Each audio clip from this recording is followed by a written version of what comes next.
Probably too much wine last night. Do you find yourself going out a bit more, Amy? I'm not going out really at all. No. It's me and my husband at home.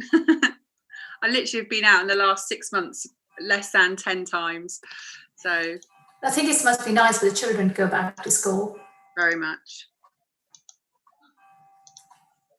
Hi, Helen. Hello, lovelies. How are you? Good to see you. How are you? I'm good, thank you. Very good indeed. How's Malta?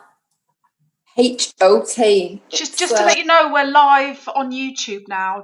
I was just testing it, but we are live. Thank you. Hey.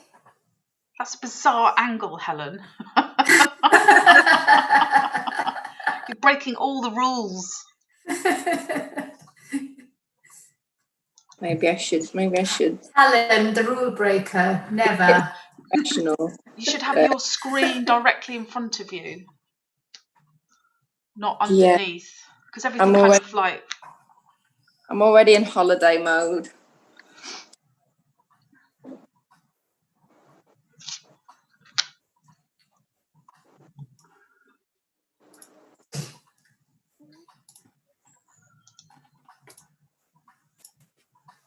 Hi.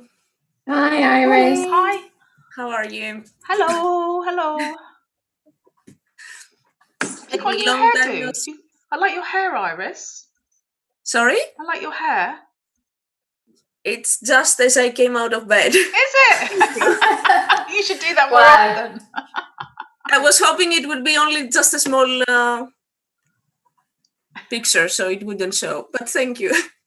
No, it looks lovely.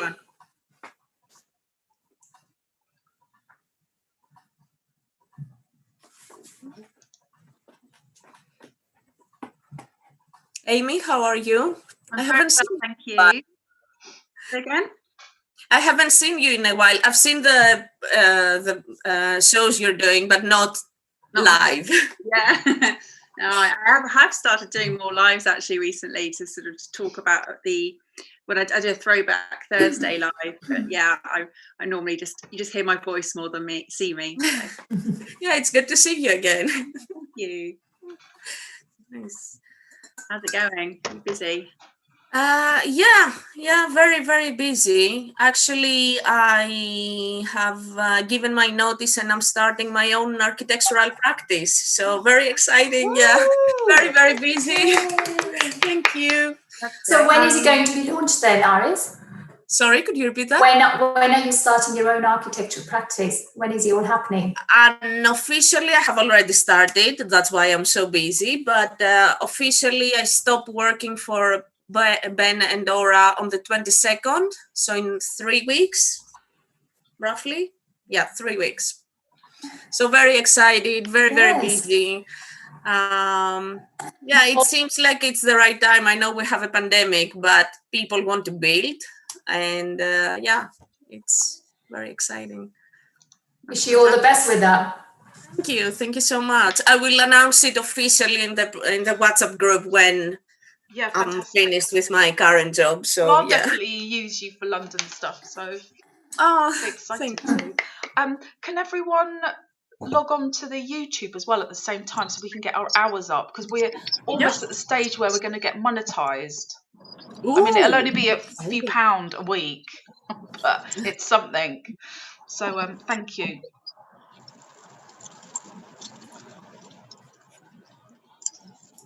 So Helen, what are your plans for your week off? Give me your telephone.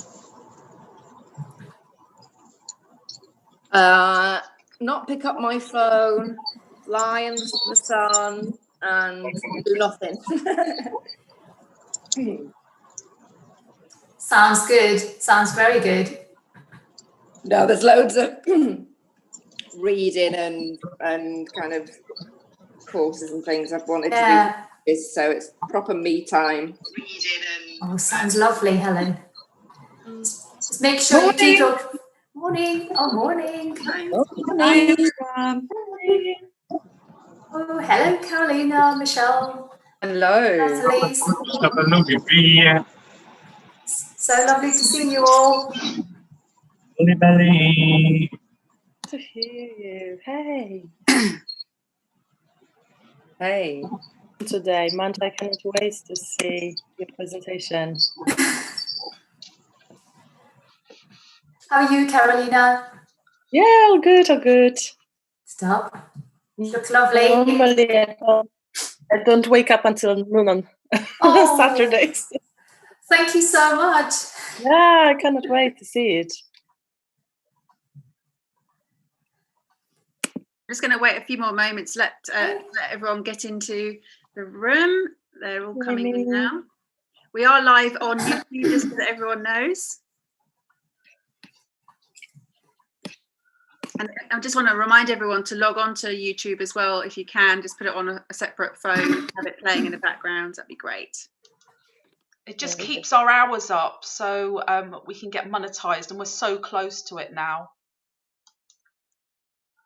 Very good. Plus, more people will see these in the future if they're looking for some property content. So, yeah, definitely.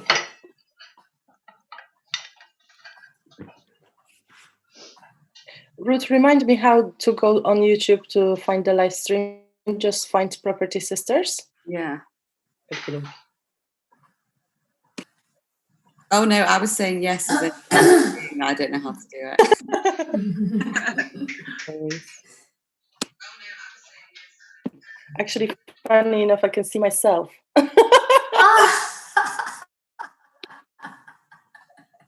As I'm appearing. Good morning, Dorothy. Oh yeah, I've got it.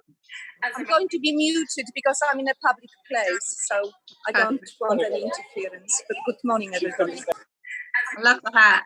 Because I'm in a public place, so I don't. Dorothy, great news about your project. I saw on LinkedIn. So happy about planning for the winning round later. Yeah, you need to tell us more.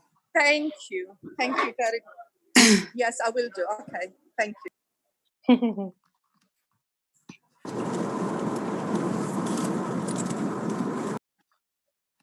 Oh, Jess is here. It's so great to see all these familiar faces and some new faces too. We've got two fabulous presentations today, and we've got the winner of the month afterwards as well. Yay! Yeah, just a spot of housekeeping while we're waiting to start. If everyone can make sure they're on mute, and also watch the videos on Property Sisters YouTube as well, please. Share on social media afterwards what takeaways you've had. That'd be great. Promotion for Property Sisters. I'll be doing an introduction for each one so that Ruth can have them in 2 separate segments. So bear with me that we'll have the same intro twice for everybody, but I'm sure you won't mind hearing how fabulous the Property Sisters are twice. Right. Just a couple more minutes, a couple more people are coming in.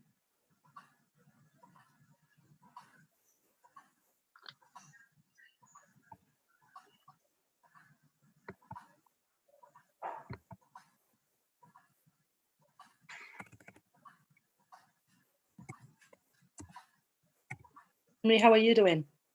What's up? Shall I distract you a bit? Me? Thanks. Yeah, that's okay. I haven't got anything to do right now. That's fine. Oh. What's up with the podcast in the podcast world? Well, we've got Manj on the podcast next Wednesday. Oh, that's beautiful. Monday. So it's Property Sisters coming out in force. Great. Oh, I love it. I've been listening to Richard. I was thinking, who's going to be the number 100? It must be coming up soon. It is coming up. It's the 19th of October. Wow. I'm sure you've got a special one there. Well, maybe not. Oh, that's what we called a very busy lockdown. I mean, it's incredible, number of episodes you've recorded, Amy. It's absolutely phenomenal. It's pretty special. One particular story that I'll share very quickly while we're waiting for a couple of. One lady reached out to me from Amsterdam, and she shares with her palliative care oncology patients some of the stories that she listens to, and she relays them to her patients. And she just said it's really lovely to be able to share other people's stories, and also because she teaches other nurses, she's been telling her the key learnings of what she's learned and what she's heard and what I've been doing and how inspiring it's been to her. And it's just, it's just so lovely to hear that sort of the knock-on ripple effect of what's happening and how stories are being shared across the world. So yeah, definitely. Right, let's get going, ladies. I think we've got, thank you, Jess. Right, let's get going and do an introduction. Let me just press record. All good.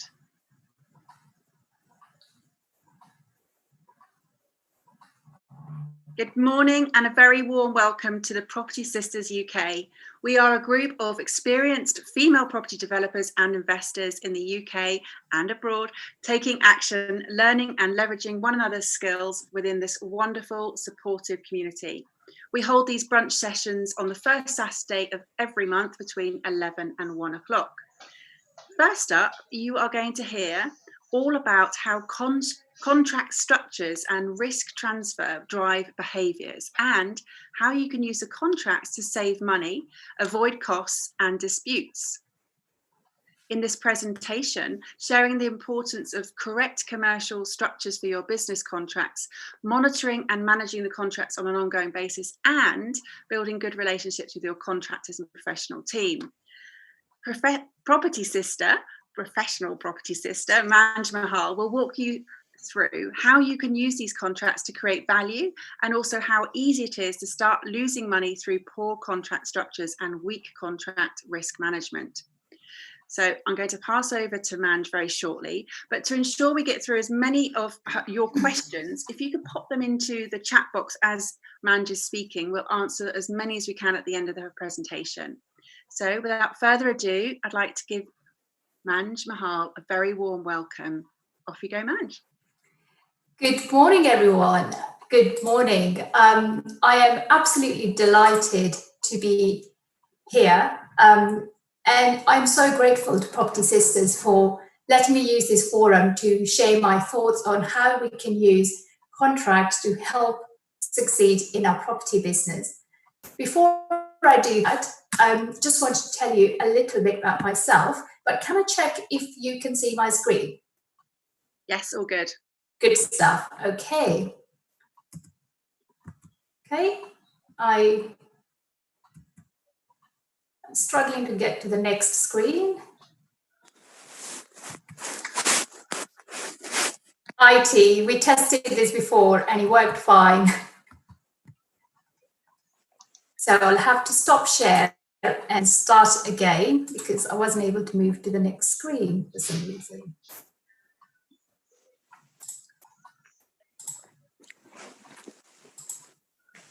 Bear with me.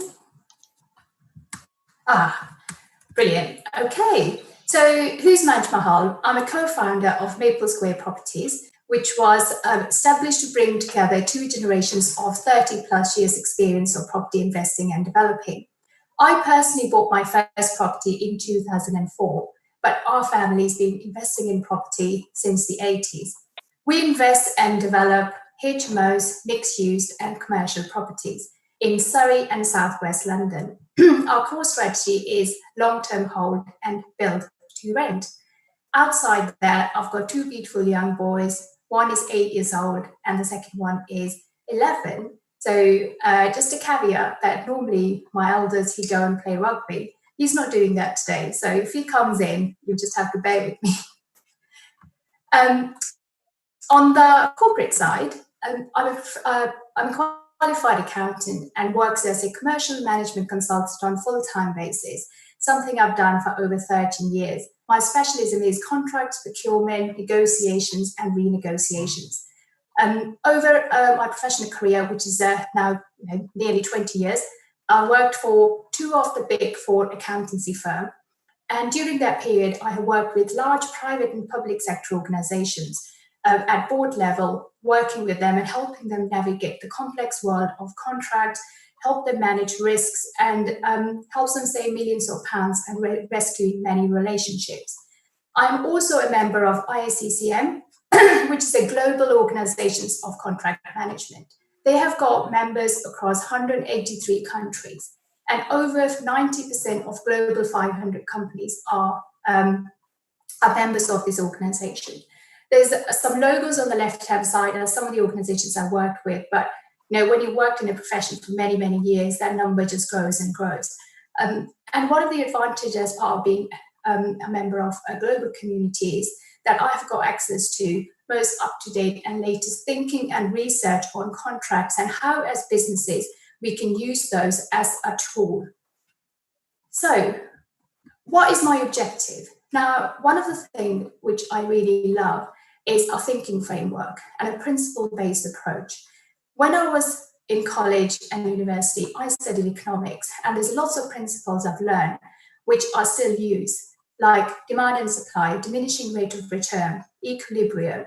And the reason I'll use those because they're very easy to remember. And what I want to share with you today is some fundamental commercial principles around contracts so that you can use those as an enabler to run your business and manage risks better. A little caveat, I am not a solicitor, I'm not a lawyer. When we are working with these multinational organizations, we always work with solicitors, and they give us the legal perspective. We are there to help clients, to help them manage risk and businesses from a commercial perspective. So what I'm going to share with you is not a legal view, it's more from a commercial perspective. So what we're going to cover. The first thing, I just want to share some examples of when things go horribly wrong, what happens. Then I want to dispel some myths around contracts. And then I would like to talk you through how contract structure can drive behaviors. And then we'll go on to how we can use contracts as business tools before we move on to how that theory can be applied to some of the contracts which we will come across in our property investing and development before we spend some time answering your questions. So contracts in the headlines. Things go horribly wrong all the time. In the property world, we hear stories about investments going wrong, disputes with the builders, all sorts of things. But more often than not, we don't hear about those things because either they're settled out of court or they're just not big enough to make the headlines. But those contracts which do make the headlines, and when you actually delve deeper into what happened, the fundamental issues actually are not that dissimilar to why things go wrong in our world.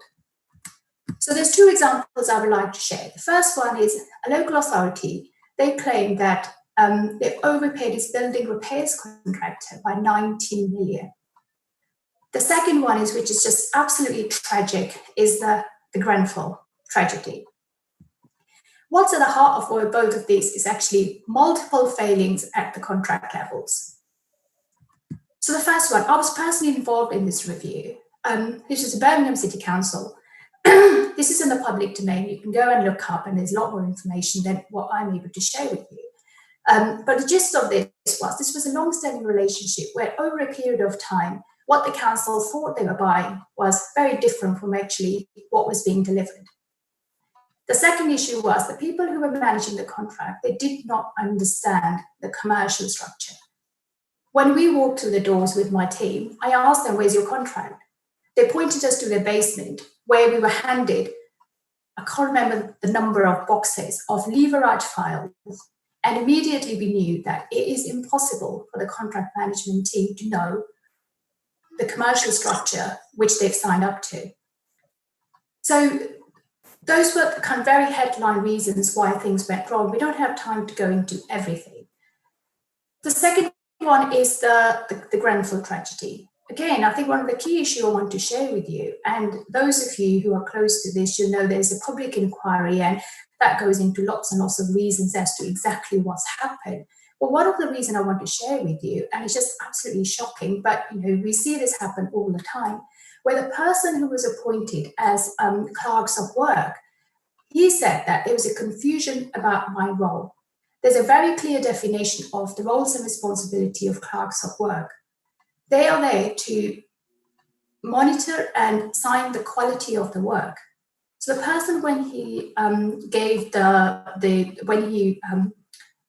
presented himself in front of the inquiry board, he said that there was a confusion about my role. I was just a site manager. A site manager goes to the site to make sure the work gets done, whereas the clerks of work make sure that the work is done to an adequate standard.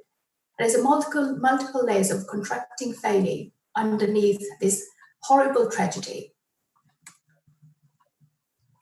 So, some myths around contracts. When you're a hammer, everything is a nail. And as someone who spent a lot of time in this world, I see lots of things through the lenses of contracts. So I have this conversation with my friends and family, and some of the words I hear, I don't need a contract. Absolutely, you don't need a contract for everything. But lots of property sisters, you provide services to other individuals, other businesses. So I would say that think very hard about when there will be circumstances you don't need a contract. You bring a plumber in to fix your leaking toilet. You're not going to say to him that not letting you through until you sign a contract. But then there will be lots of occasions. We're signing JV agreements. We're signing big refurbishment contracts. We are providing goods and services to others where we do need a contract. Sometimes I think people say that because it's just lazy. So just think about that. The second one is that I just get things done and the lawyers just deal with the contract. Of course, you don't involve lawyers every time you're signing a contract, but where you are still responsible for making sure that the commercial T's and C and the commercial structure of the contract is in line with what you think you're buying and is going to help you deliver your objectives in the long run. So you still need to get involved in structuring the commerciality of that contract. The lawyers just put a legal framework around that. The other party's form of contract looks fair, so I'll just accept it. I think as human beings, we are very trusting. We think that if someone's handed something over to you, they've been fair. And I have picked up so many T's and C's in the contract or the T's and C's of other party, which is actually not fair and not aligned with how I want to work with individuals. So take some time, read those, challenge those. Nothing in writing and no signature means no contract. That is not entirely true. If someone's provided you goods or service, yes, we can go through this debate over what that means if you end up in the court. But just because there isn't a legal written contract doesn't mean that you don't have a contract in place. You might have exchanged emails, you might have exchanged text messages. So just think about that. And this is my favorite one size fits all. How often we get messages from other people?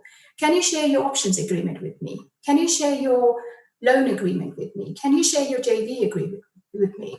And we are not the only ones who are guilty of this. I have seen large organizations and Birmingham City Council, when we looked at their contract, it was a copy and paste of another contract. It was making reference to another organization. So by all means, ask other people for copies of their contract, but please do take time to make sure that it's aligned with what the services, goods or services you are commissioning, you are buying, but also it's right for you. Because in the long run, it's not going to help you if you end up in the court, if it's just a copy and paste of other contracts. So how commercial structure drive different behaviors? I like rules. And if you take nothing else away from this presentation, just remember these three things. Contracts actually are, the way we look at it is all about risks. We are transferring risk to another party and we are paying for that. So they deserve to be paid more if we are transferring more risks. But one of the fundamental principles is that risk should be allocated to the party who's best able to manage it.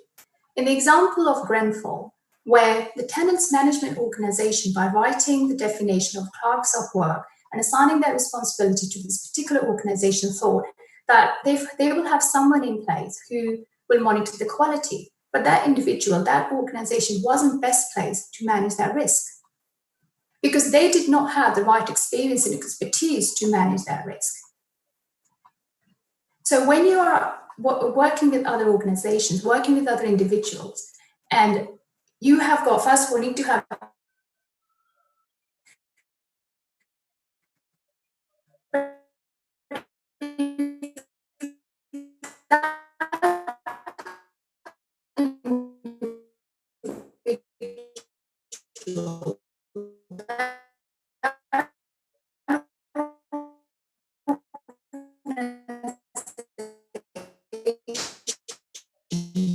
doesn't have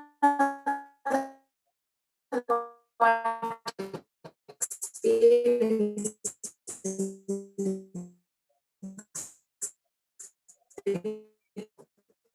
Mand, I think we've lost you for the moment. We Mand, are getting some. Mand, sorry to interrupt, but we It's a simple refurb project. Mand, sorry to interrupt you there, but we've lost you for most of this part. Can you just go back a couple of minutes and just go what we were saying before, because your sound went funny. Oh, I think we've lost her. we've lost her totally now, yeah. Okay. All right. Might be a good thing if we can reset the internet. Well, how interesting this is. It's really great to look at it from the perspective of someone who worked in it for 20 years. Yeah, she's actually left the whole thing, so. I'm sure there is loads of horror stories that everyone who's listening to here has had with contracts. Seriously, it's that one thing that you could never predict, so you wouldn't even put it in a contract. Yeah, I've got a small claims court hearing in December about a contractor that messed up back in like June last year, so 18 months ago. I'm still trying to get my money back. So, and we had contracts, we had everything, but yeah, you just Hi, ladies. Hi, ladies. Well done. Thanks, man. Sorry, we lost you. Yes, I know. Sorry. If you could start from that page again quickly, that would be great. Munch, it might be worth moving somewhere else in the house because you're freezing now and then. I think it might be the internet. Yeah. Oh dear. I think my connection is unstable. Yeah. I think this is so important that. Yeah. Shall I carry on? Yeah. Okay. Okay. Right.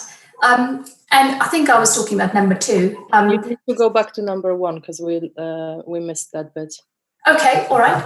Okay, so the first rule is that the risk should also always be allocated to the party best able to manage it. In the example of Grenfell, where the tenant management organizations allocated the responsibility to monitor the quality of work to these organizations, didn't have the right experience and expertise. So when we work with other organizations, we need to make sure that the other party, they have got the right experience and expertise to manage that risk. The second point is that the more risk we transfer, the more we are expected to pay. So when we are building something, if we are bringing in someone as a main contractor, get to share your screen. Sorry to interrupt. Sorry, you can't see my screen? No, you need to reshare it again.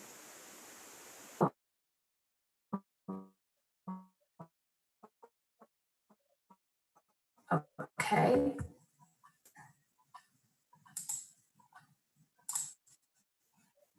I thought I was sharing my screen. Can you see my screen now? Can you see my screen? Yes.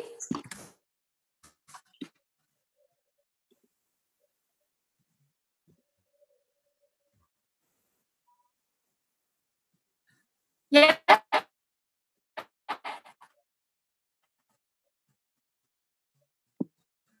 Oh dear. Munch, we're losing you again. Yeah.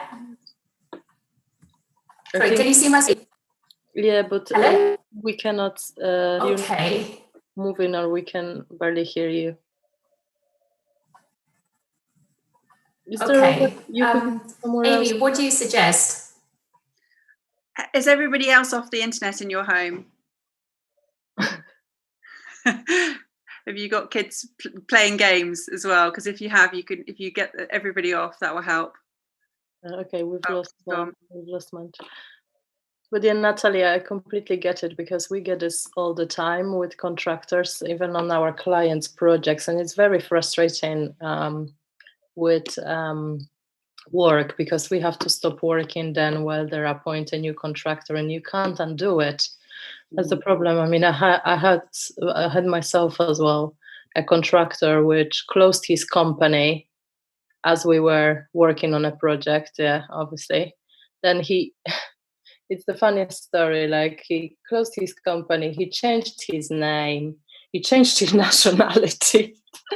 Yeah, he's still going under a different name, his private name, new business name, and a new nationality, so you cannot track him down. It's just unbelievable what people would do to get out of a contract.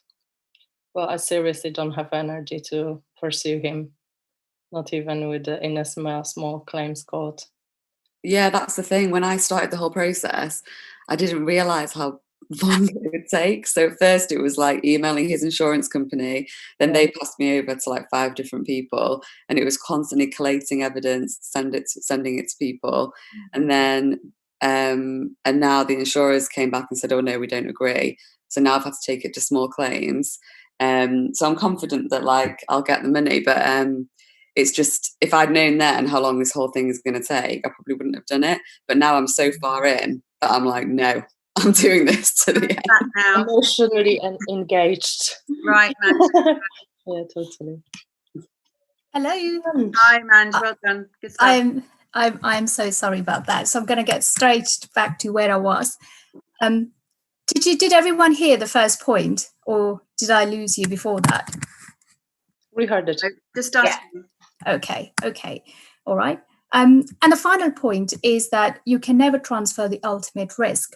Again, in the case of Birmingham City Council, the example I've shared, and also Grenfell, regardless of the complexity and the detail you have written into your T's and C's, the ultimate risk will always come back to you.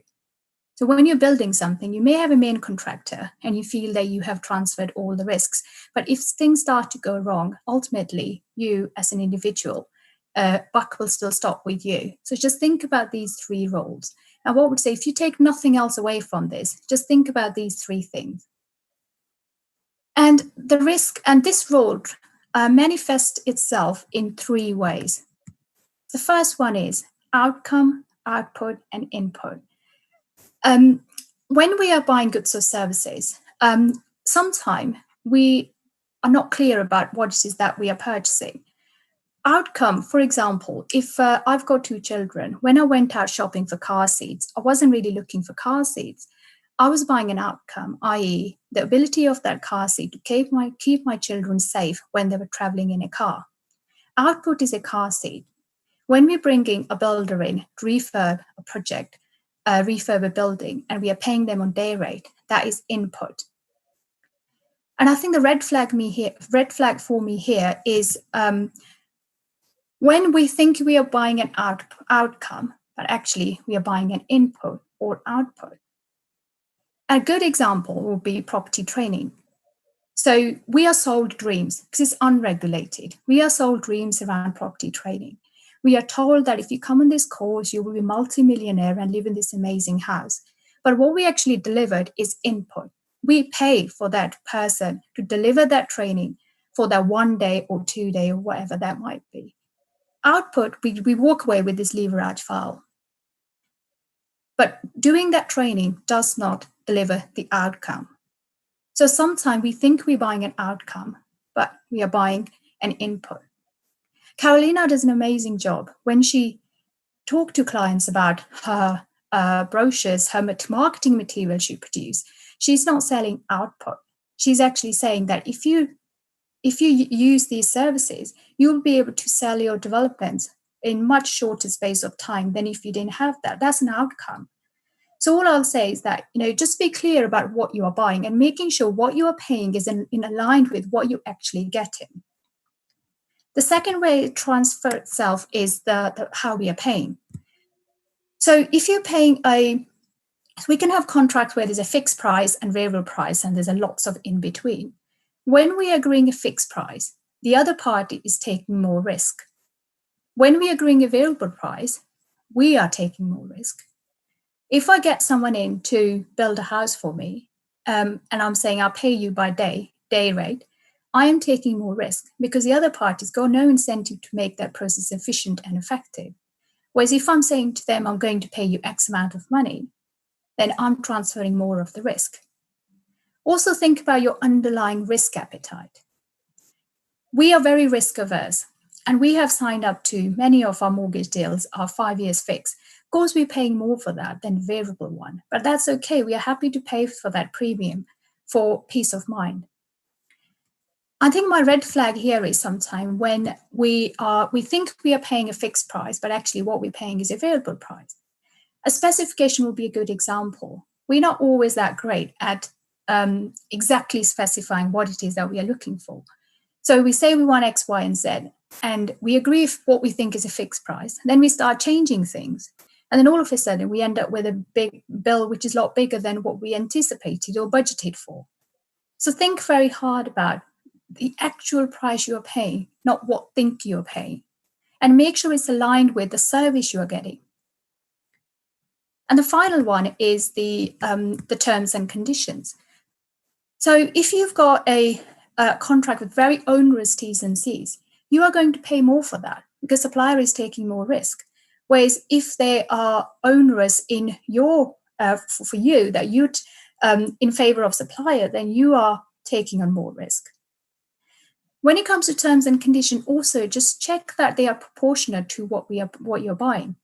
So, for example, a termination with a day's or a week's notice is not going to help you develop a very good relationship. Or if you're putting unlimited liability in a contract, if someone's just building a small extension for you, and also sometimes meaningless because if you're working with small organizations, they don't have a balance sheet. So if you're putting unlimited liabilities, then actually it's not worth a lot to you if things start to go wrong. And bringing it all together, again, I think in our experience, things go wrong when there is a misalignment between what they are getting and what they think they are getting, and the charging mechanism and the understanding of all of this. As a general principle, all other things being equal, if you're on the left-hand side, you're expected to pay more. And if you're on the right-hand side, you're expected to pay less because you are taking more risk. And therefore, you need to make sure that you have the experience and expertise of to manage that risk. Otherwise, it will end up costing you a lot more money in the long run. I hope that makes sense. So, contracts as a business tool, how we can use contracts to save money, avoid disputes, and improve relationships. Given we've lost some time due to poor connection, I'm going to quickly run through this because I want to talk through some real examples. So I talk about alignment and relationship. Alignment is so critical. Again, making sure that you're very clear about what it is that you want to buy. It's an outcome, output, or input, and ensuring that your underlying commercial structure is aligned with that. And the relationship, end of the day, people buy from people. Things go wrong all the time. And we need to, as property entrepreneurs, we need to understand that the people we are working with, what is driving them? What is driving the behaviors, perverse behaviors, as well as good behaviors, which is going to help you drive your business forward. And invest time in developing and building those relationships. But at the same time, ensure that you've got a contractual mechanism in place to help you if things go wrong. The other term I hear a lot about, I trust this person. I think trust is something, I've had my own fair share of trusting people too easily. The only thing I'll say on that is that it needs to be validated. Just because, you work with someone and you trust them doesn't mean that you stop challenging them and stop having contracts in place which will help you if things go wrong, circumstances change. So around this, I'll say plan. So spend some time thinking about where you want to be, what it is that you're buying, and skills. If you are taking on more risk, ensure that you've got the right experience and expertise to manage those risks. Of course, you can save money by project managing a new build yourself, but you are taking on a lot more risk. Do you have the right experience and expertise to project manage that project? If not, then you will end up losing a lot more money in the long run. Ownership, having that clarity as to who is doing what. A lot of the time, yes, we get involved in smaller projects, but little lack of clarity around who's doing what can cost you time and money. Performance, you need to put some sort of mechanism to ensure that everyone is absolutely clear as to what is expected of them. If you haven't set it out, how are you going to manage that individual or that organization? Change. A lot of the time, things change. We set out to purchase something or build something, specification change. Ensure that you're getting those things in writing. Because if you don't have things in writing, a lot of the disputes we get involved in where people have made verbal agreements not got things in writing, and then no one ends up in a happy place. Finance. Have you got the experience, expertise, and time to ensure that you are checking what you're paying with what you've agreed? Have you got the experience and expertise and time to ensure that if for a construction contract, you have signed a cost plus open book contract, that you're invoking that clause and making sure that you're validating the underlying costs? Sometimes we'll work with clients, they have these wonderful clauses. One, what they don't understand them. Two, they don't use them. Do you help those contracts as a business tool? So just use some of these tips to help you when you are thinking through buying goods and services and looking at contracts. And those contracts don't necessarily need to be, a document which you get lawyers involved. Those could just be some, documents which you have put together. And again, risk. What runs at the heart of everything is risk, understanding of risks, and how you're going to manage and mitigate that. Just because you've done a detailed risk log at the start of the project doesn't mean that you put that to one side, because risk needs to be monitored, managed, and mitigated on an ongoing basis, because things change. So applying the theory I want to, conscious of time, so I wanted to talk through 3 types of contracts and how some of that theory can be applied. Building contracts. So here's a picture of 2 of our projects. Now a lot of our building projects, we project manage them ourselves because we have got the experience and expertise to project manage the contracts. But more of some of the complex one, we bring in the main contractors. Now this is an example. On the left-hand side, the bricklayer was getting paid based on how many bricks he was laying. The one on the right-hand side, he was getting paid on day rate. So clearly the one on the left-hand side is significant compromise on quality because he was just rushing through this. And the one on the right-hand side was getting paid on day rate. So he took a bit more care when he was laying the bricks. This was another example, quality. So this is an example this is a picture from one of our recent projects where there was large chunks of the new areas where there was no insulation. Now, because we were project managing this ourselves, we made sure that we went around checking where there was no insulation. Now, some of you may say, bring other people in. Some people say building control, they check these things. Well, they do, but they don't check every single area of the new build project. So again, when you are project managing a building project yourself, you are taking on quality risks sometimes. You're also taking on cost overrun risks, because if the project takes a lot longer than you've anticipated, then you are paying for it, especially if you're paying on day rate basis for some of the refurb project, which we do. You're also taking a risk of some of the unknowns. There's things which you discover during the build phase which you wasn't aware of, so you're taking on more risk. This is wanted to cover this at a very high level, how some of the theory can be applied. Now, in one of our more recent projects where we had a fixed price contract, now on that one, some of these risks were transferred over to the other party. But when we inspected the building ourselves, we still found some significant issues around the quality of the work. Again, it goes back to you can never transfer the ultimate risk.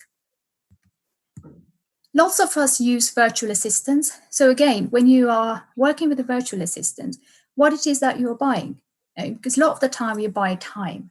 But if you are using a virtual assistant to say, for example, write process and procedures so that your tenancy check-in process is a lot more efficient and effective, you are buying outputs.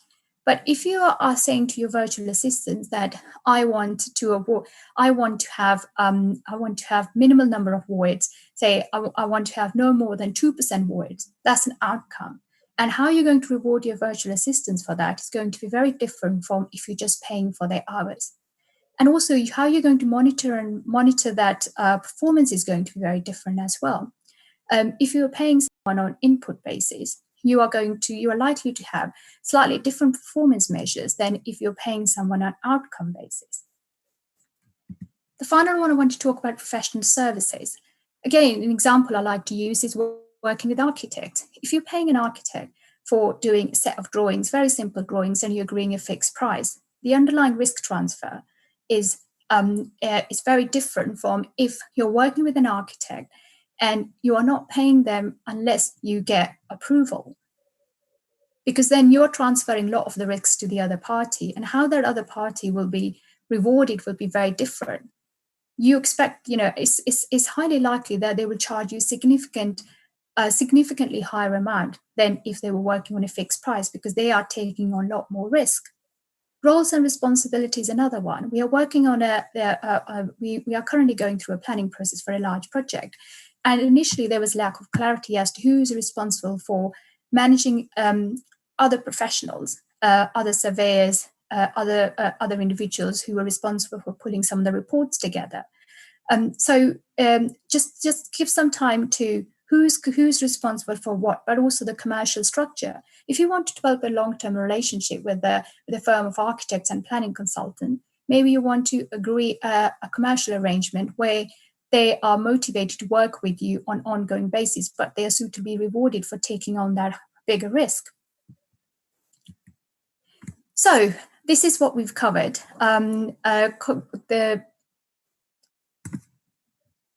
So this is what we've covered. I don't necessarily want to go through this because I think I've overrunning. But again, the objective was to leave you with some fundamental commercial principles around contract, which you can take away and apply to when you're thinking about procuring, commissioning goods and services for your business. I hope that despite the technology interruptions we've had, we achieved that objective. Finally, if you want to get in touch with me, my company website address, which is recently launched, thanks to some accountability groups set up by Carolina. I'm on LinkedIn, but I use LinkedIn mainly for my day job. And my Insta handle is Manj Mahal. Now we move on to any questions you may have. That's great. Thank you so much, Manj, and well done for getting through that with the difficulties in technology. Some really, really interesting points there. If you don't mind just stopping screen sharing, then we'll be able to see more. Perfect. So I've got a couple of questions in the chat box for now. And the first one comes from TJ. She wants to know how you find a good project manager and should they belong to a certain organisation? Yeah, so I think, TJ, in terms of our property world, like I said, we project manage lots of our projects ourselves because our family's been in property for several years, and we've got the experience and expertise to project manage the project ourselves. But if this was one of our client, then the advice I would give to them is, if you're looking for a project manager and you have got a contract which sits underneath that, you need to ensure that that person does have the experience of working on those kind of contracts. So, for example, if you want to bring in someone to project manage a new build, but that person's only ever project managed refurb projects, then there's a misalignment between the skill set which you're looking for and what that person can offer. But I'm sure there's other property sisters here who have used the project managers for their property project who can input more into that. But for our projects, we mainly do it ourselves. Great. And Carolina's asking how you can say goodbye to a non-performing contractor in the best possible way. Basically, how do you get rid of them, fire them, and what notices you should serve them? So I think the first of all notice is, a lot of the time when you're working with other individuals, if it's not written in the contract, if you haven't specified that whether it needs to be 2 weeks or 3 weeks, then I would say that, when we've done it, we've kind of done it by mutual agreement, and we try to be fair to other individuals. And in terms of the, how you do that, again, I think a lot of the time it goes back to, what you've agreed, the T's and C's. So, in my professional world, there's like the HR gets involved and the process is a lot long-winded. Whereas in the property world, if you're working with someone and they're not delivering on your expectations, then, I just tend to have upfront conversations with those individuals. As long as I haven't signed up to something which tie me into that relationship over a longer period of time. And is that ensuring that you couldn't be challenged in a court? Yes. Okay. Yes. Great. That's correct. Dorothy's asking if you could share your details again. So maybe afterwards you could just put them into the chat box. That would be great. I know that Caroline has added in. Actually, Caroline is doing it for you. She's. Oh, thank you, Carolina. Does anybody else have any questions for Amanda? Oh, yes, we have one more from TJ. Would you recommend always using a JCT contract for your refurbs? No, not necessarily. I think, again, this goes to one size fits all myth, that it really needs to be aligned with, what it is that the complexity of the project and what serves you well. So the straight answer is no. I think it depends on, depends on what you're buying. And would you put an amount on that? As in, would you sort of put a cap on sort of what level bill that is? Yes, us personally, I think, for us, anything under, for example, anything under 100K, we usually work with a builder who's worked with us for 30 odd years. And we will still have a contract with him, but it will be a lot less complex than anything over that. When we are working with a new construction companies, then we will put, have a bit more complex contract.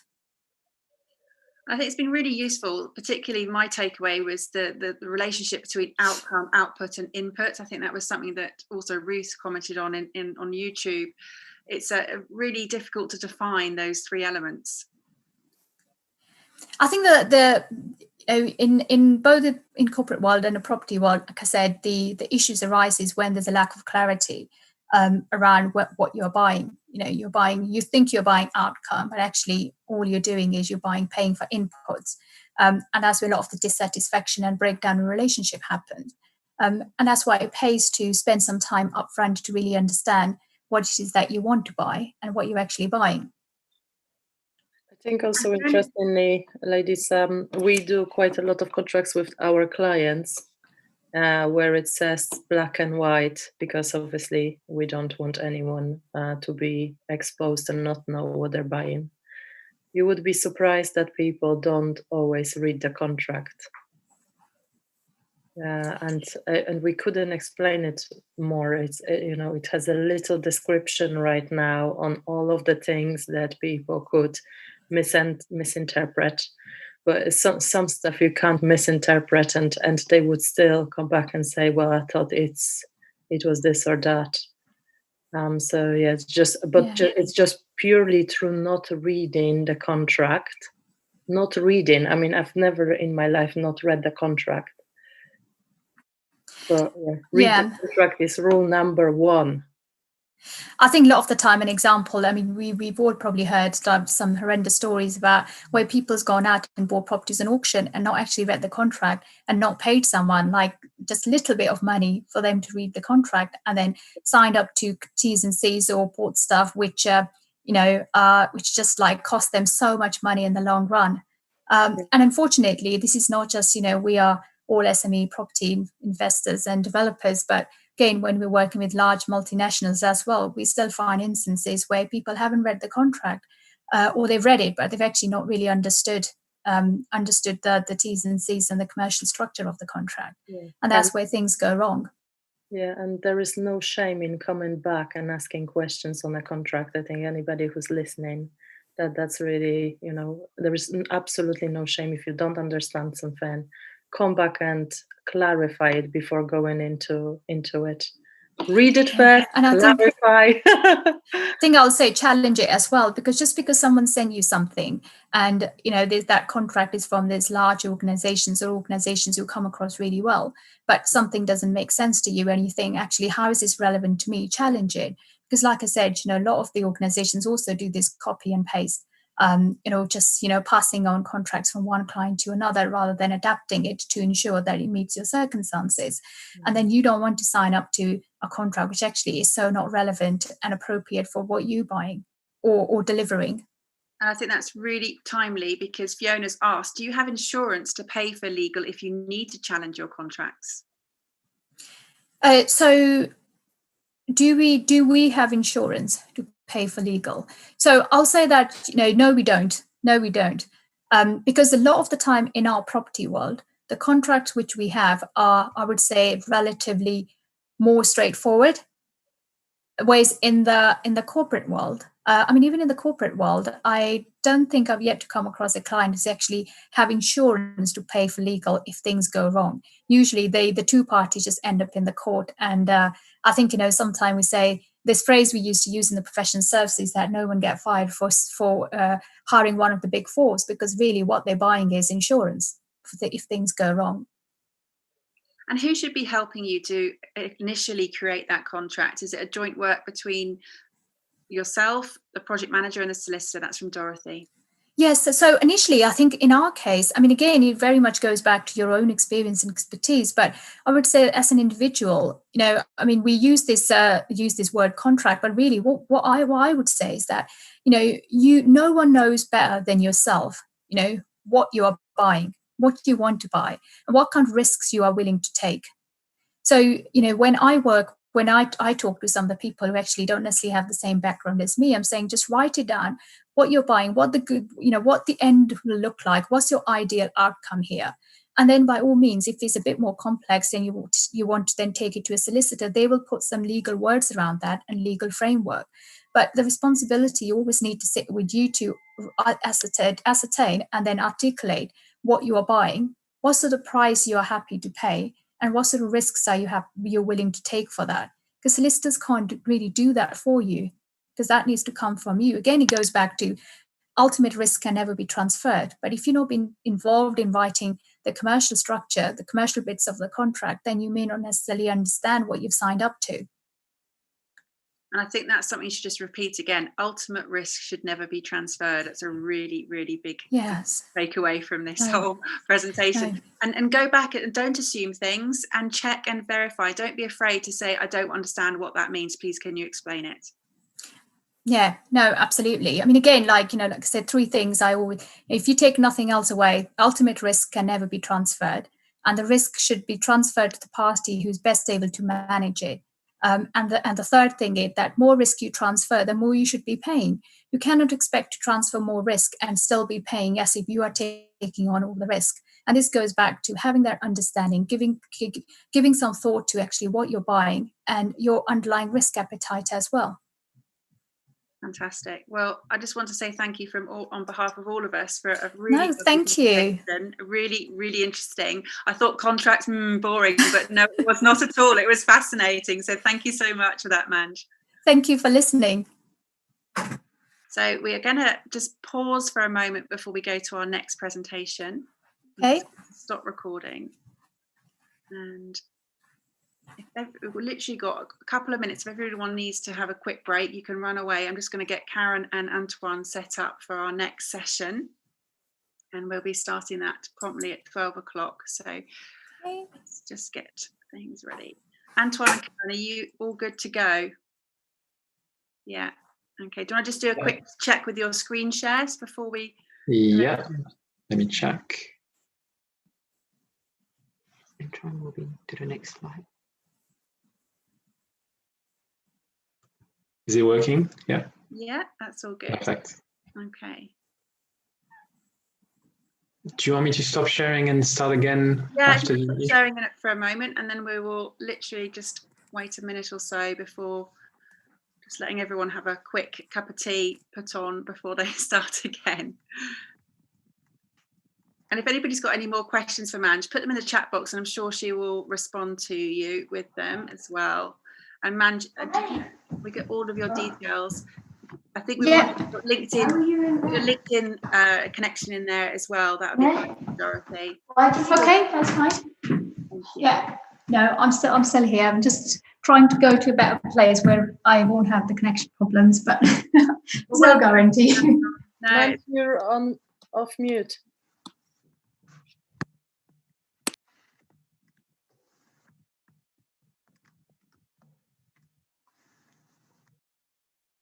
Okay, so everybody ready for the next session? Let's go. So I'll just press record.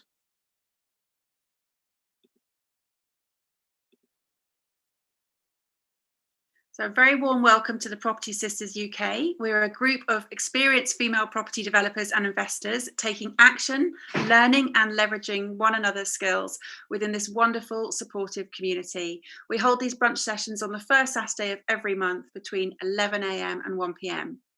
In this next session, we're going to be shown the secret weapon to raising money: quality investor packs.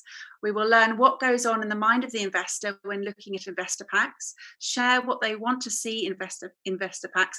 Private investors, Karen and Antoine, will tell you how to speak to investors in a way that leaves them wanting to give you their money.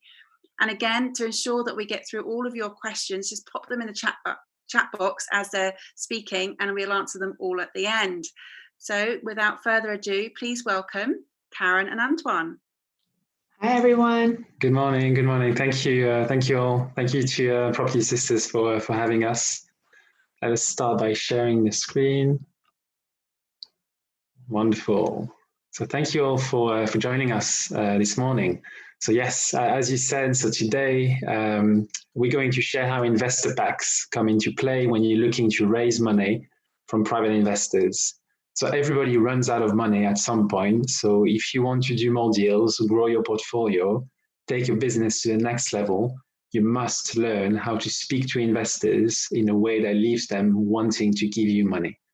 So your investor pack is going to do most of the talking, and we're going to tell you how with concrete and actionable tips. So we're going to help you design an efficient investor onboarding process using your investor pack, starting when you first meet a prospective investor to getting them to invest in your project. So this is going to be an interactive presentation. We're going to ask you questions throughout, and there's also going to be a quiz towards the end because it's just it's a fun way to learn new things. So if you have any questions, pop them in the chat box, and we answer them at the end. And Amy, if there's anything that you feel needs to be addressed right away, feel free to interrupt us. That's no problem at all. Happy to answer questions as they come. Right. So who are we? So Karen and I are husband and wife, and we invest together.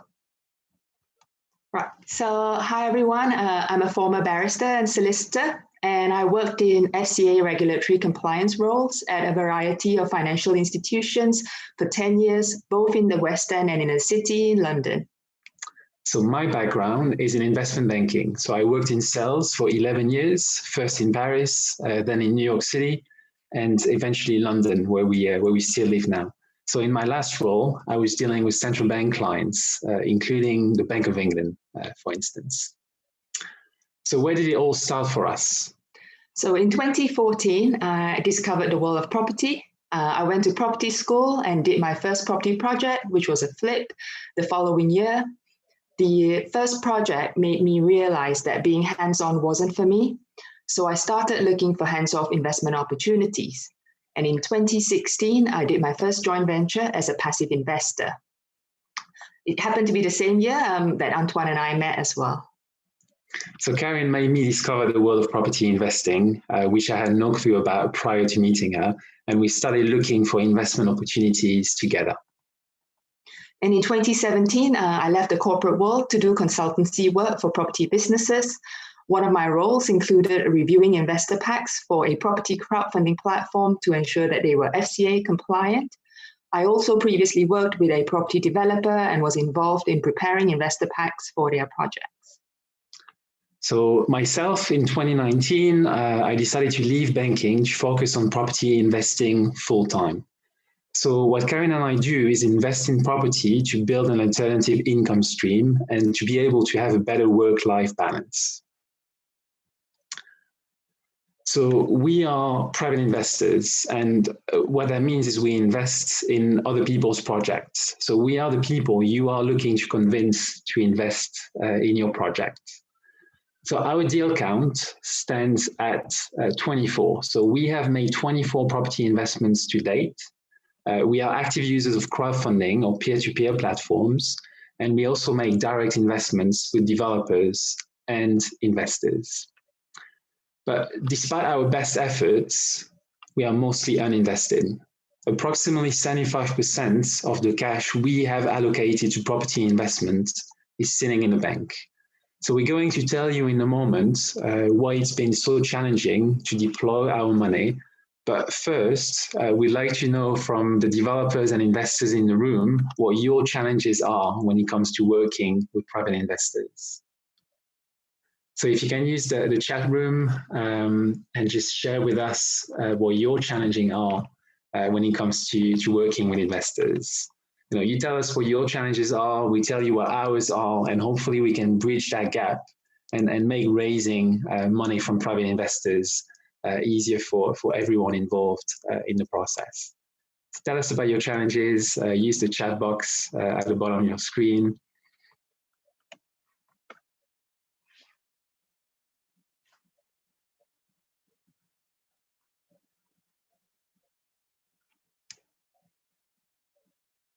Or feel free to unmute yourself. You know, if you just want to share your experience briefly, that works as well. So is it that you struggle when it comes to working with private investors? You know, is it finding these investors? Is it trying to convince them to invest in your project?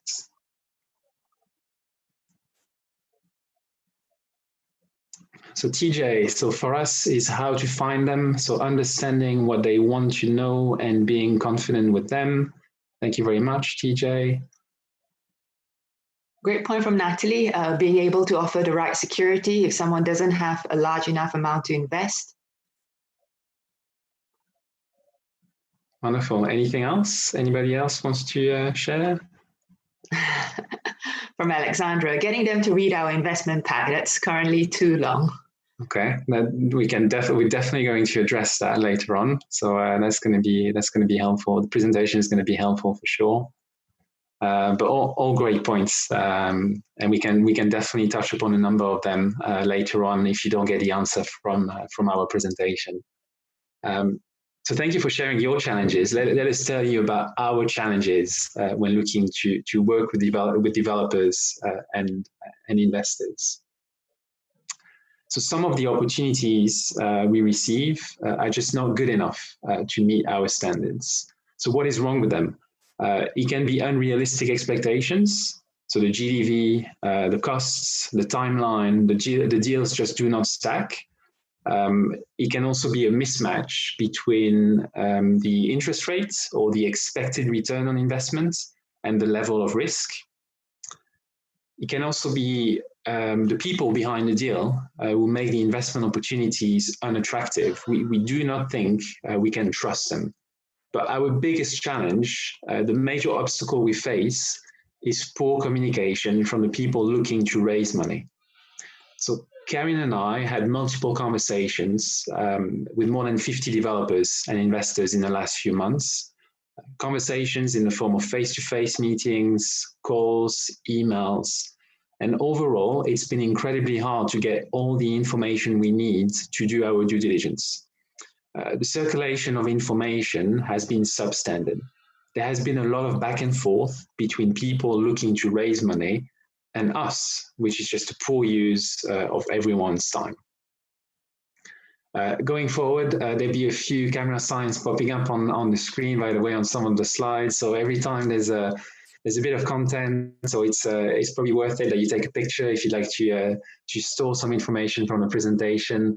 That signal will tell you when to do that, when all the information is displayed on the screen.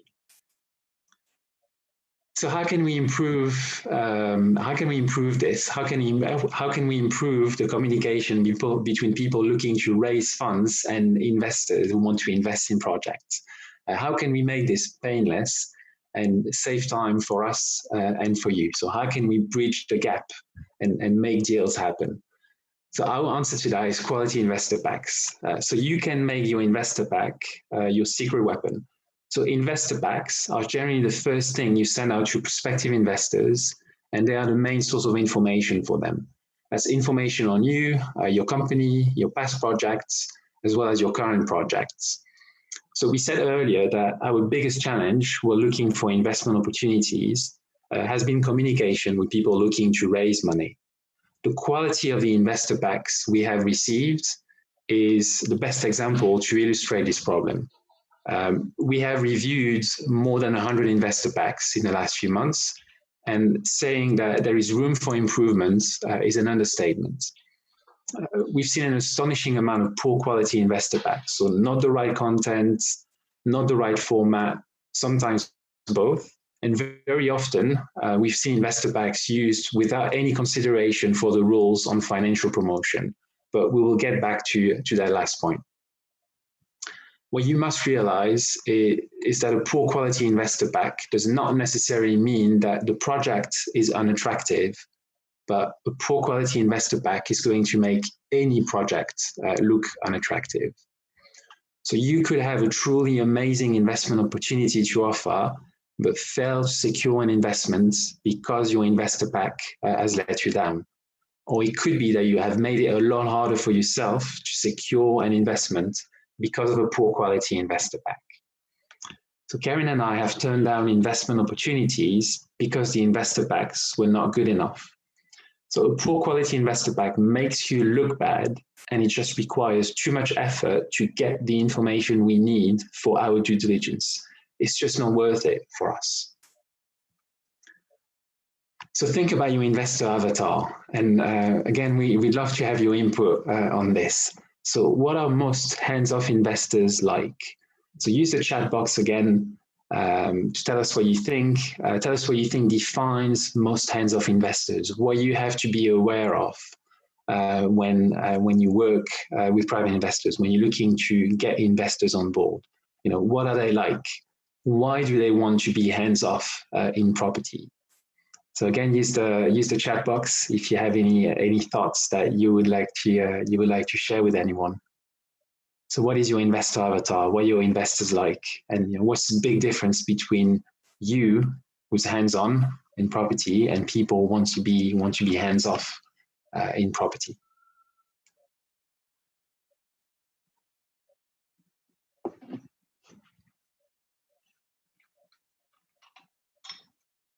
Yeah, Amy, don't have the time, knowledge or expertise. People with busy careers, from Alex.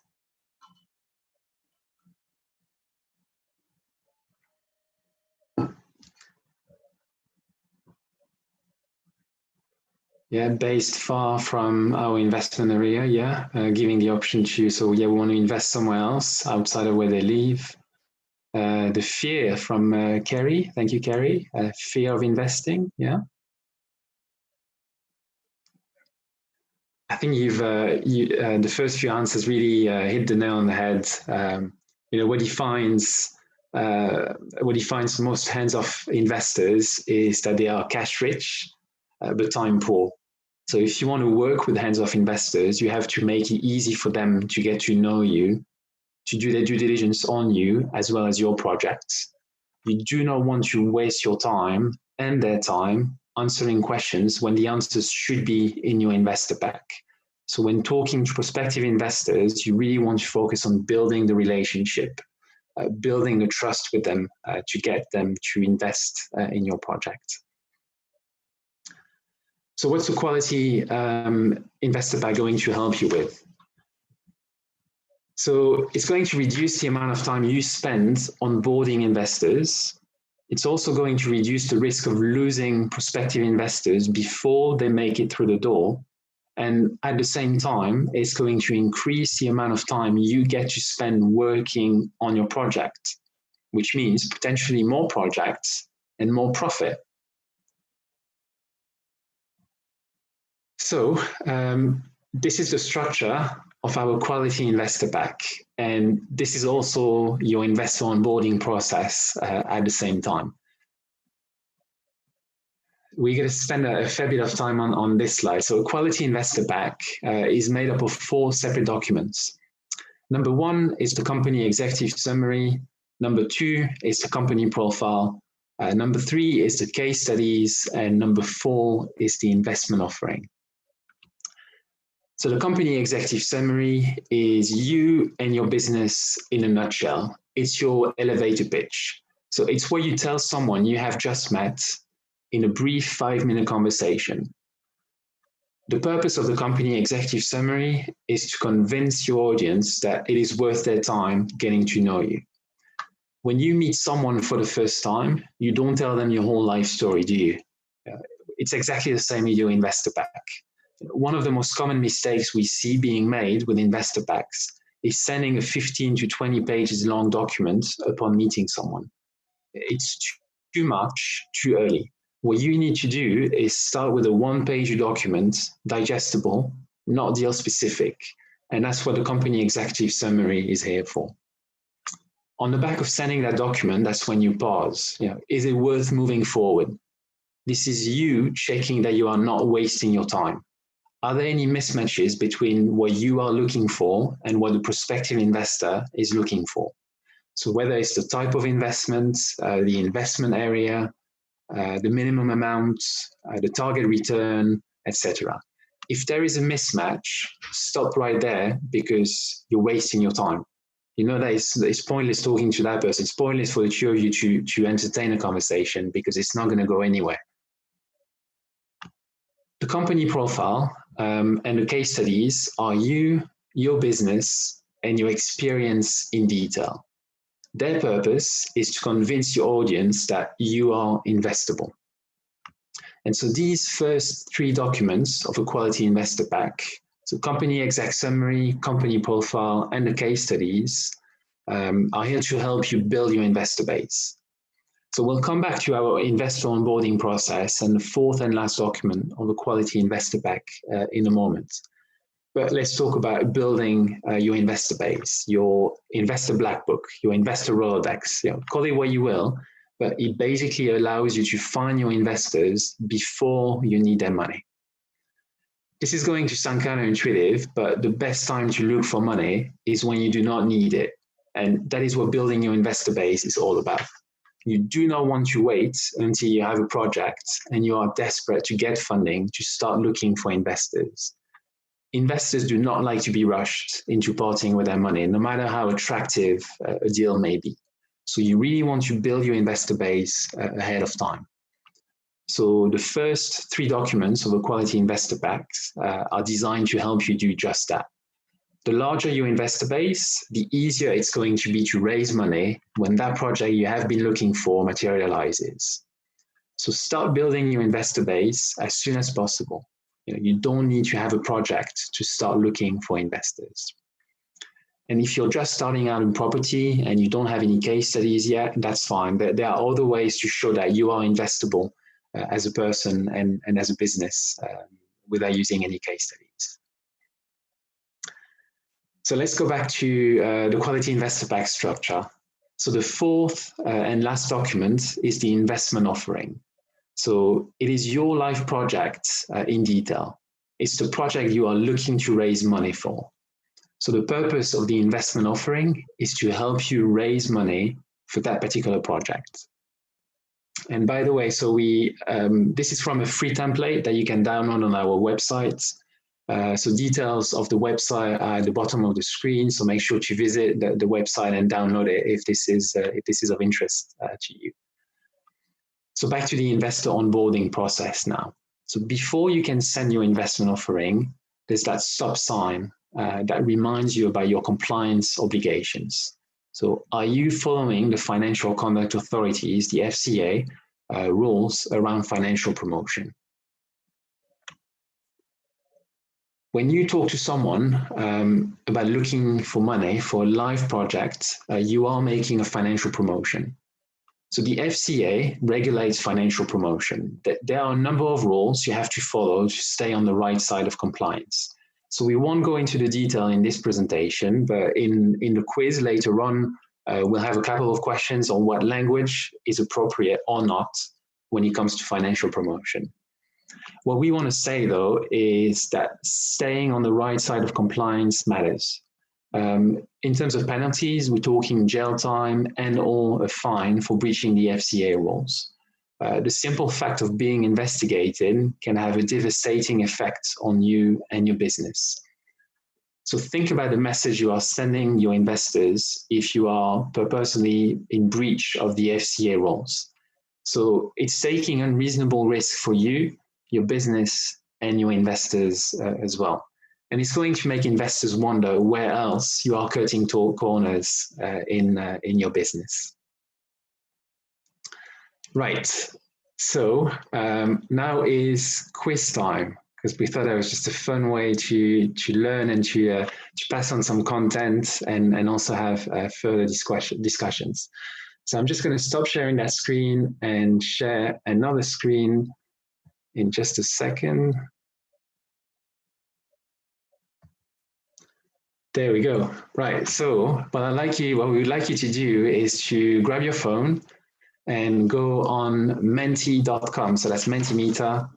So open a web browser on your phone and type www.menti.com. That's MENTI.com. And so you're going to be prompted to enter the code that's at the top of the screen, which is 3560582. You can do the same on your laptop as well. Just open a web browser. Right, excellent. So I guess 6 people who signed up already.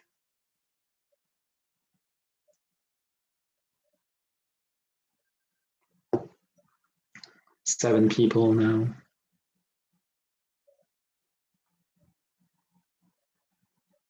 All right, thank you, Amy, for posting the details on the chat.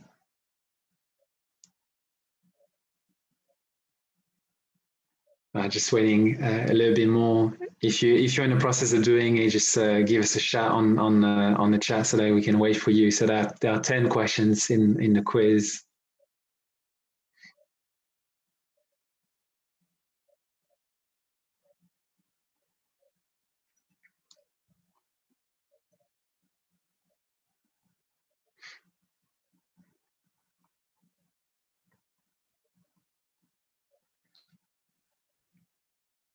So yeah, open a web browser. Your phone is probably the best device to log in. Open your web browser, www.menti.com. And then enter the code at the top of the screen.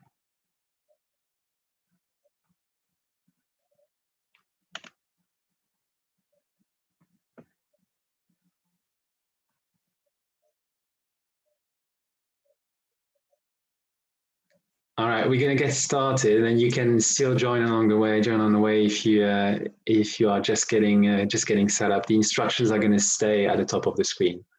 All right, let's get started. So question number 1, some before and after photos. Are these two the same property or are they from a different property?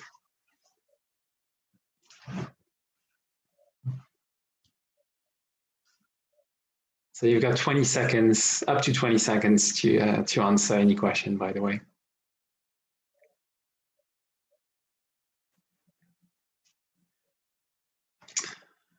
The correct answer is they are the same property. So well done to the 3 of you. We got it right. So let's look back. Let's look at the picture again. So when it comes to before and after photos, it's really important that you get the same angle on your picture. So the before photo on the left is the front of the property, and the one on the right is the rear of the property. So the after photo looks absolutely beautiful. You know, it's a really lovely picture, but it just brings confusion to your investors when you send a case study where you've got such before and after photos. So always try to use the same angle. So front and front, rear and rear, you know, kitchen and kitchen, before and after. And as much as possible, add a caption as well to explain what you're showing to people. All right. Let's check the leaderboard, see who is fastest. So Iris is in the lead after question 1. Well done. And there are still 9 questions, so plenty of time to catch up. All right, let's go to question 2. That's another before and after photo question. So same, is this the same property or are these different properties?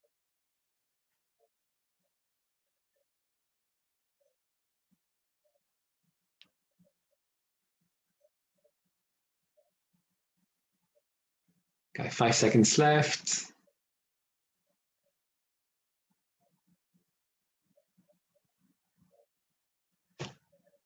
And they were the same property again. So well done to the 4 of you who got it right. So this one is a bit tricky. The angle is exactly the same, but they've just done wonderful work on the property and it just looks completely different. So yeah, opened up a new door, the windows are different. But there are a few signs that are showing that it is the same property. So the chimney, one of them, the one on the left, is still there, looks the same. And you can see at the bottom of the front wall as well that there are some openings, some gaps that are exactly the same. So this one is a good one. It's just yeah, a lot of work has been done, and it's clearly showing on the after photo. And yeah, Amy, yeah, the tree was confusing, absolutely. So I don't know if the project took a number of years and the tree had a lot of time to grow, or it was just a different season and yeah, no leaves on the tree. Excellent. Let's check the leaderboard.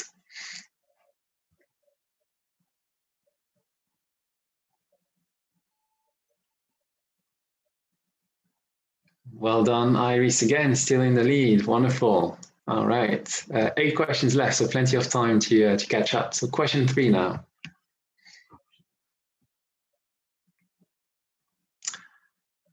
So who gets paid last? You're going to have to choose from 4 different answers. So who gets paid last in the capital stack? So senior lender, common shareholder, preferred shareholder, or mezzanine lender? Who gets paid last?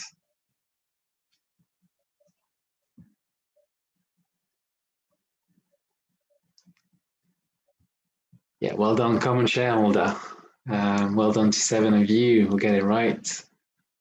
So let's look at the capital stack. So yeah, common equity is at the very top. So the senior lender typically gets the first charge, gets paid first. Mezzanine, second charge, or unsecured, second. And then preferred equity, and finally, common equity. We're going to have some more related questions in just a second on what terminology to use when describing investment opportunities. But let's check the leaderboard first. Iris is still in the lead, but Kay is right behind. All right. Question 4.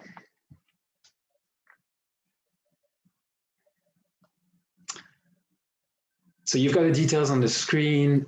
Is this a debt or an equity investment opportunity? So debt, i.e. loan, or an equity investment opportunity. Based on the terminology that's used, tell us what you think it is. Is it a loan or is it an equity investment?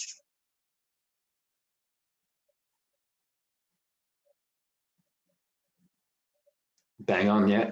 11, it's a loan, absolutely. So when it comes to loan, the correct terminology is the term of the loan. So in this case, it's 12 months and the interest rate of the loan. You will see the use of fixed rate, fixed return investment as well. So fixed implies that it's a debt instrument. So most likely a loan, which is just the simplest form of a debt. Let's check the leaderboard before moving on to the next.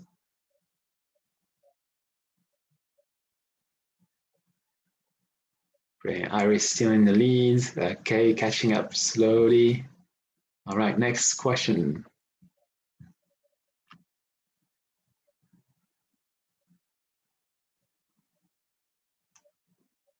So you've got the investment opportunity details, and the question is the same. Is this a loan or is it an equity investment opportunity?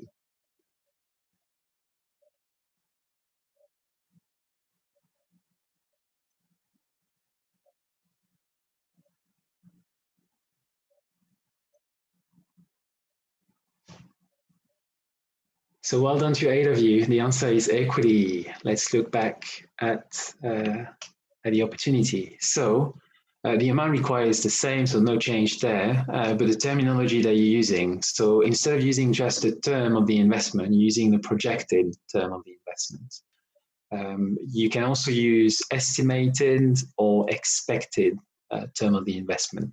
So the reason for that is that you don't know exactly how long it's going to take, and you're only committing to repay your investors once the project has completed, once you've been able to exit the project.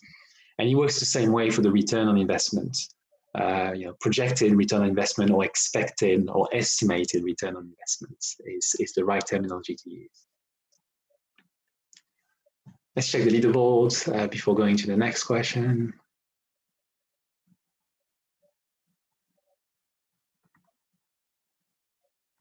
Iris still in the lead. Excellent. All right, next question. So Companies House, SIC code for buying and selling of own real estate.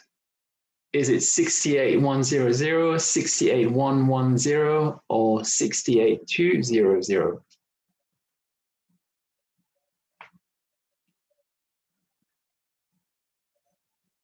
Couple more seconds.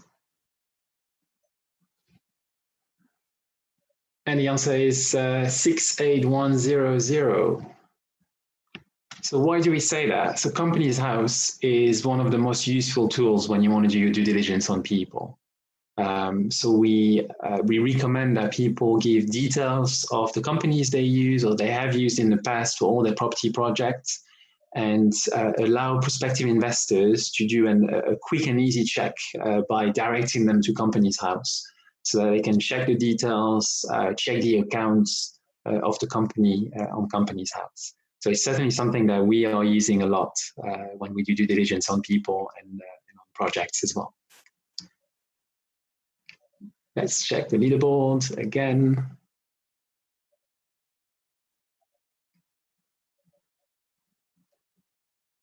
Iris still in the lead. Excellent. Let's move on to question 7.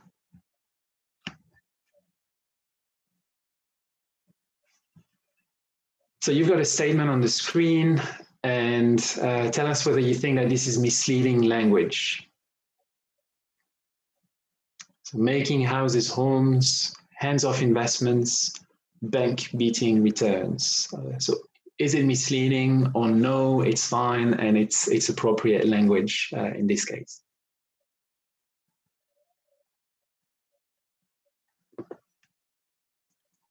So 8 of you got it right. It is misleading. So where is it misleading? It's the fact that they use the terminology bank-beating returns. So the FCA, does have a statement saying that people should not be comparing investment products against savings in the account, because the level of risk is completely different. Brilliant. Let's check the leaderboard before moving on to the next question. So Iris is still in the lead, but a couple of people catching up a little bit. Excellent. Question 8, I believe. Yes, question 8 now. That's another one of those. So is this misleading?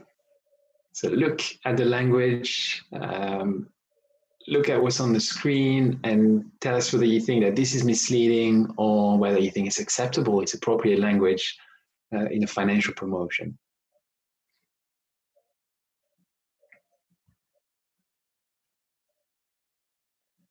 Time's up. Yes, well done. Everybody got it correct. So very quickly, what is misleading about this is the fact that it uses the terminology guaranteed returns. I mean, it is impossible to guarantee returns. And again, the FCA has a statement about using terms like guaranteed, secured. These are terms that you should not use when it comes to describing investment products. Let's check the leaderboard again before we move on to question 9.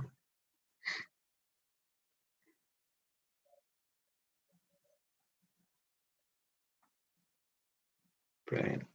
Question 9. So one more after that. So peer-to-peer lending is also known as, you're going to have 3 statements, 3 options to choose from. So peer-to-peer lending is also known as investment-based crowdfunding, loan-based crowdfunding, or equity-based crowdfunding.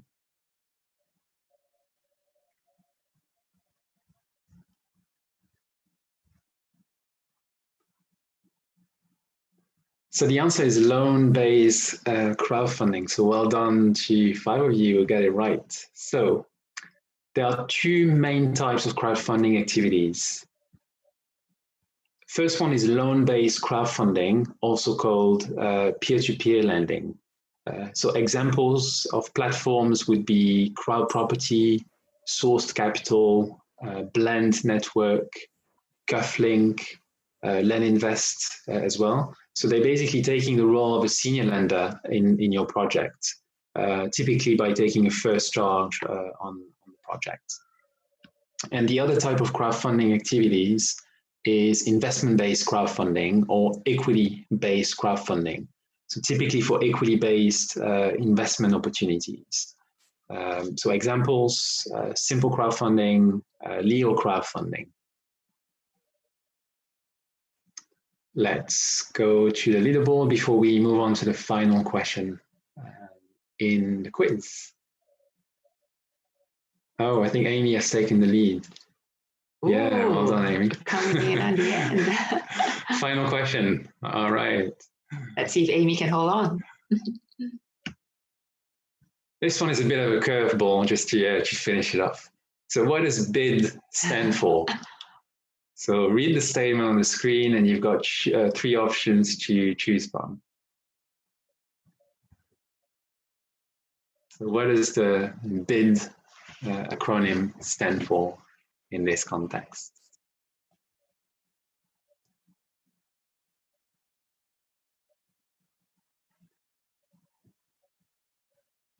So the answer is Business Improvement District. Uh-oh, Amy got it wrong.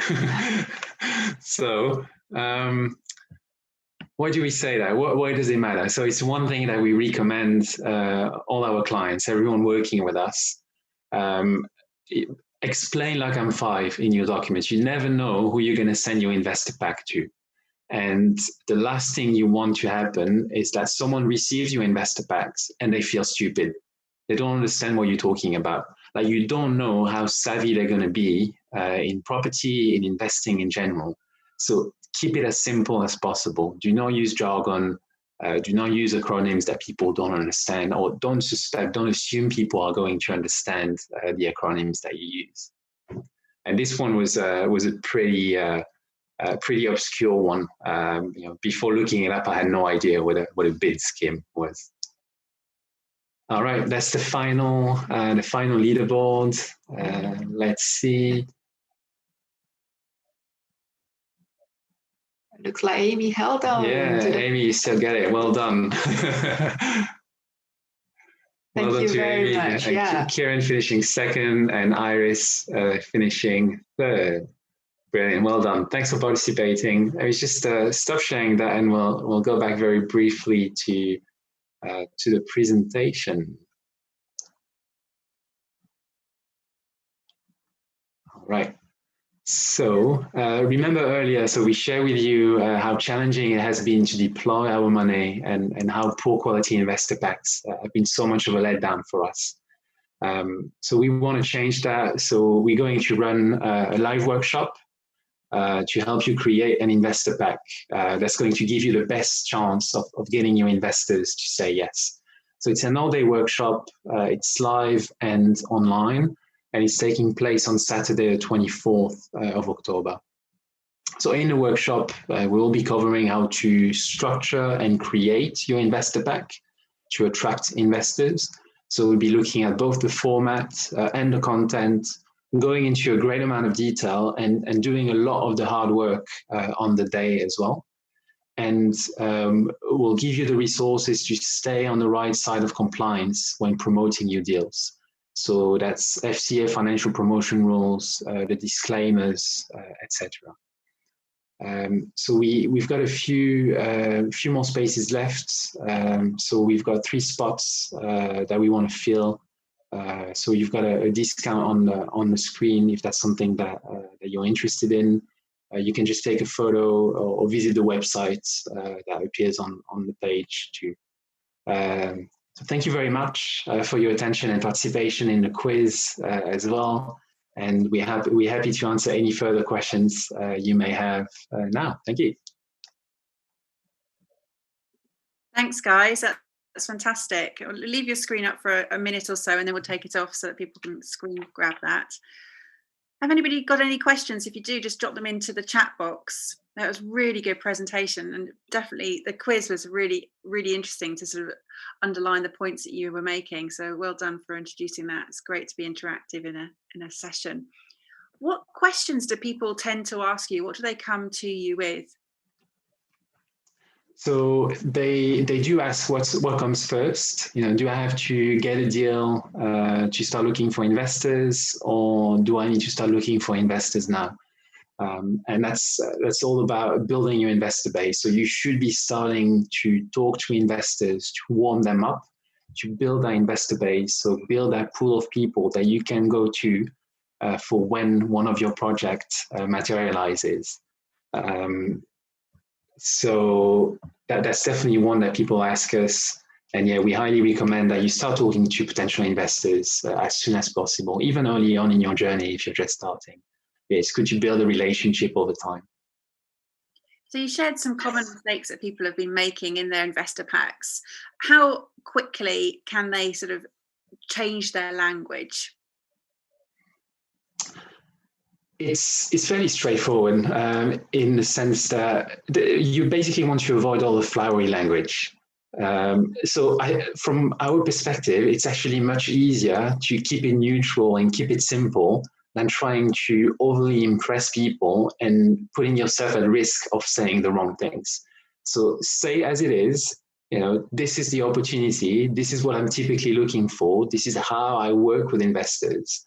So for instance, the example about bank beating returns, to us, it's pointless to tell us that what you offer as an investment opportunity is going to return 50 times more, for instance, than what you get in the bank, because I know it already. I know how much I'm getting in the bank. And if you tell me what interest rate you can pay or what's the expected return on investment on the investment opportunity, then it's clear enough, and I can just compare one to the other if I want to. But it's definitely not your responsibility to make any comparison in your investor pack. And what other questions are the most common that people ask you for help with? It's got a lot to do with how to onboard investors. What and what to say and how to say it. At what stage, what am I allowed to say? What am I allowed to tell investors early on in the process? So, one thing that's really important is that you cannot talk to an investor about a live deal, about a live raise, until you have qualified them. Yeah, that's probably one of the questions that we get the most. Great. Well, we haven't got any more questions for now, but again, if you could drop into the chat box your contact details, that would be fantastic. But I just want to say thank you so much to both of you for a really great presentation and a good fun quiz as well. It's really, really, really good fun, only because I won it though. I'm just kidding. So we've pretty much got some great time left to talk about the wins of the month with everyone. Who would like to share first? I know that some people have had some great wins this month.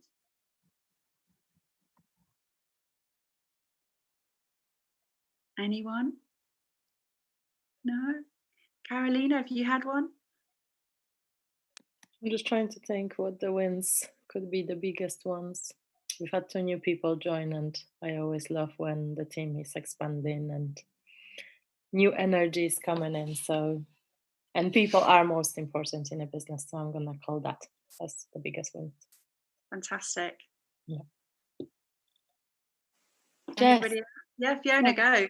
Hi. So mine's not directly property related, but I was in Greece for 2.5 weeks because my project management contract finished the start of September.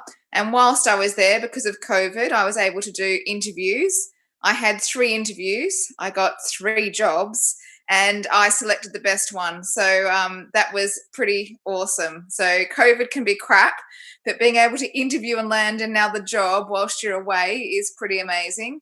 And I think also the lesson, which actually ties back into property, was all of the jobs that I got were through my network. None of them were things that I applied for. It was due to me putting on LinkedIn that I was available for work.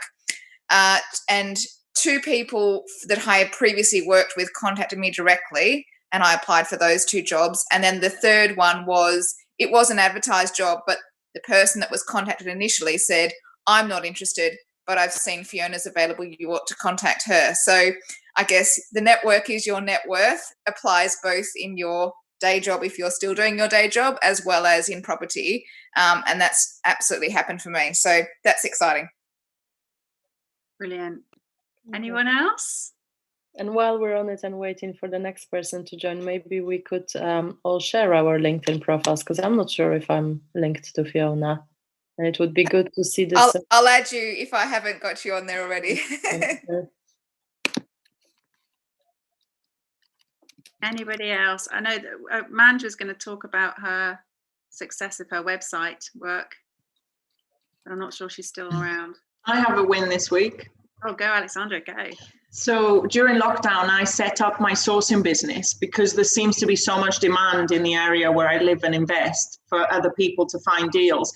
And last week, I successfully sourced 2 flips, 2 bungalow flips in Stoke-on-Trent, and we also won the construction contract. So we'll be working with the clients to do the full refurbs, the design. So I'm really excited about that. Fantastic. Well done. That's really great. Anyone else? Iris? It's not it's not formal yet, but I have given my notice and I'm starting my own architectural practice. So very exciting, but I will formally announce it in our next branch, hopefully. Okay, great. Anybody else? No? I've got 2 property sisters stepping up, and they have recorded their Focus on Why episode. So Manj and Bushra are coming out in the next couple of weeks. So that will be great to share their why, their journey, why they do what they do with everybody. So yeah, a few tears were shared. I have to warn you in the recording of these episodes. So yeah, it's very emotional talking about your personal why you do what you do. So well done to both of those ladies for stepping forward and sharing it. So no, if we haven't got any more, then we can all crack on with our Saturday. Don't we have Ruth? Is she over here selling her house and being homeless? A big win. Yes. I'll share one. No. Don't mind me, I'm just building a kitchen so I don't look. There we go. I don't look like I normally do. So I finally finished. I'll just move away. No, sorry. I finally finished an HMO, which has been in development since the day before lockdown. So that was really difficult. And the photography was done for that on Thursday this week. And the feedback so far has been amazing. The building control guy, when he signed it off, said it was one of the top 2 HMOs he'd seen in the whole city. The photographer said it wasn't like an HMO, it was like a luxury retreat. The letting agent said it was a genius property design, and the first tenant came round unexpectedly and said she hopes we get lovely tenants because it's such an amazing space, and she signed up within an hour. And so yeah, that's our feedback, so I'm really happy with that. Fantastic. Well done you. That's really good and very on brand with your colours today. Very property system. Yeah, my nose is cold as well, so that's also on brand. Thanks, Jess. That's great. Anybody else wanted to unmute or and share? No, all good. Oh, Karen is just coming in. No, okay, well, I think that's a wrap then, ladies, and really, really great to see everybody back in the room again, and we will be joining again, first Saturday of the month of November. So make sure we've got lots of wins of the month for then. But fantastic. Thank you very much again to Manj, to Karen, to Antoine. Great presentations. We will see you all soon. Thanks. Bye.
It's the weekend.